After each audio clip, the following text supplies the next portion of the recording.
this game, bro.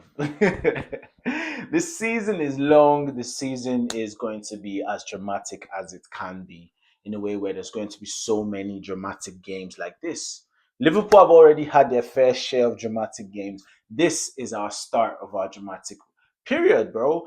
And hey, everyone keeps saying it. The top teams that win always find a way to get over the line. I remember 2018 watching Company strike that goal against Leicester City for Man City against Leicester for Man City to win the game. Do you understand? So I guess having the knack to be able to get shit over the line, even though everything is against you or things are in the balance, being able to swing things in your balance by what set pieces, bro.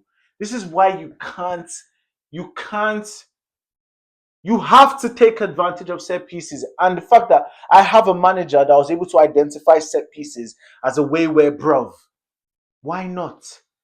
This is a beautiful tool. So let's get really good at it. And this is what we are. We are really quite good at set pieces, bro.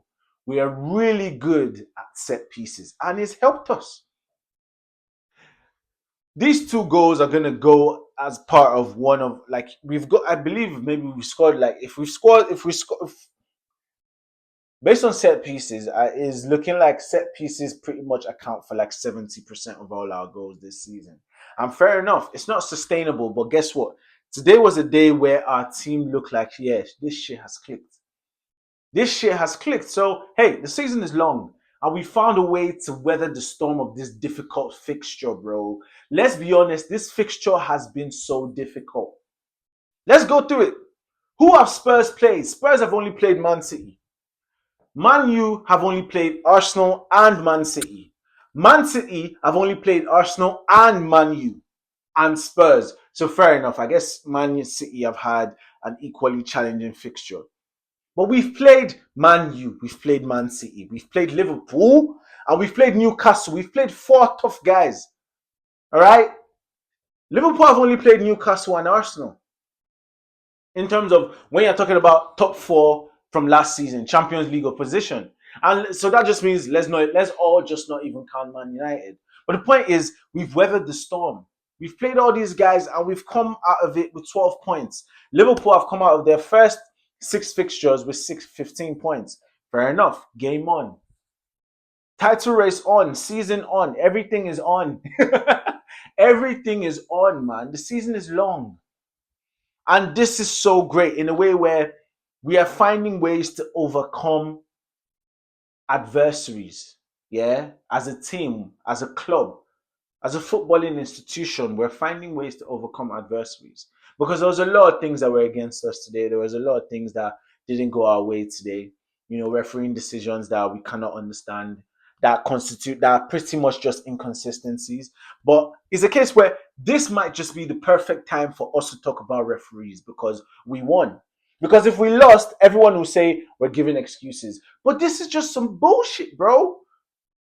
Where's the consistency?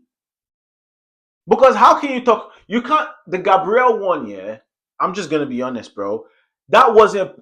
I can understand why you're following the rules in that case, where the ball came off Gabriel's shin and then went to his arm. So if they say that's not a penalty, fair enough. But I will understand Newcastle fans being hard done by. But guess what? Gabriel Martinelli played a shot in the 18-yard box that Bruno Guimaraes literally defended with his arm, and VAR didn't even have a sniff. So if we're doing poor decisions versus poor decisions, we had two poor decisions go against us.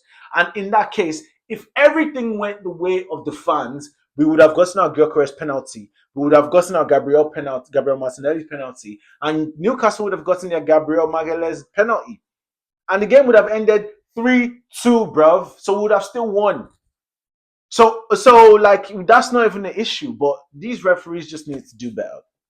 In terms of the game itself, when we started, like seeing Saka in places that we were not used to seeing Saka be in, seeing Timber, bro, Timber was electric, bro. Timber was doing things that was like, yo, Timber, bro, are you a winger? Timber was doing some crazy shit. I don't know what's going on with Calafiori, that Calafiori's magic has just been dulled. Like, Calafiori, you need to get back to your sparky self, man. You need to get back to your sparky self. And then when Odegaard came on as well, Odegaard was saucing. Odegaard on that left-hand side was just it was beautiful to see that we are a team that when we need to win, we can do with just two defenders on the pitch. And when I say two defenders, I mean two people that are just going to defend. The rest, everybody, all the way in the front and just make shit happen. And we have a lot of people to bring off the bench to make shit pop. Speaking of people to make shit pop, talking about Gyökeres, bro. I saw Gyökeres doing some good things. There were some bad things he did, but there were some things that were encouraging to make me feel like as time goes on, because he's already scored 3 goals. Yeah. But let's not forget that this is a new signing. This is a new player in a new system, in a new league. He needs some time. If by December Gyökeres is still poor, then fair enough. But I believe with time, Gyökeres might actually get to a point where he's sourcing. But there were some things he did that like I didn't like, but fair enough. And there were also some things he did that I was impressed by in terms of the overall all-round game. And then the connection to the team. And then the evolution of the whole team. I don't understand what Trossard was doing, but I guess all these man. And then I was seeing us trying to, feed and play into what Gyökeres feeds off of, which is send the ball down the left-hand channel, and so he can run into it, and then do some stuff and make some magic happen. And then our defense as well. Gabriel for that watermate goal, that was poor, bro. Why didn't you just jump? Why didn't you just jump? Why you felt some contact on your back and then you fell to the floor? In a game where you've already seen them overturn the penalty for us, why do you think they were going to give that goal? Well, why do you think they were going to give that decision your way when you literally just saw them overturn a penalty? How often? I've never seen that thing before in my whole life, bro.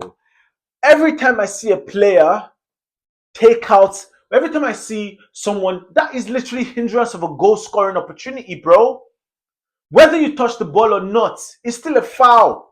And you're stopping it. But hey, see, listen, like everybody knows what it is now. All these things are quite obvious to see. All these things are quite obvious to see, but it is what it is. I'm so glad we won. And like, because in the end, the Newcastle game, is it 2 seasons ago now? Some that the ball went out of play and they still made that goal stand. That in the end, in the long run, that didn't matter. The fact that it was clearly a bad decision, that didn't matter. So in the end, just glad we got our 3 points, and yeah, we just keep it pushing, bro. Just keep it pushing. And for the other games over the weekend, the fact that the rest of them man lost, it just shows what the Premier League is, bro. The most competitive league in the world, bro. It ain't easy.